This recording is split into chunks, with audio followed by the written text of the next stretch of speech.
સ્વાગત છે મારી ન્યૂ બ્લોગમાં. તો દોસ્તો આ બ્લોગમાં તમારું સ્વાગત છે. તો જો આ દોસ્તો આ બધો વરસાદ પડેલો છે. વરસાદમાં કેવી હાલત થઈ ગઈ છે, તો લીલું હરિયાળી. તો દોસ્તો તમને હું આગળ બતાવું. જો ઘર ઉપર મોર બેઠો છે, ઝૂમ કરીને બતાવું. ઘર પર મોર આવી રહ્યા છે. વાદળા કાળા પંબર નહીં, પણ આ તો ચોખ્ખું વાતાવરણ છે.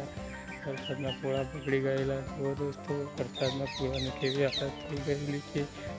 જો અમારો ઘરનો આજુબાજુનો નજારો દોસ્તો.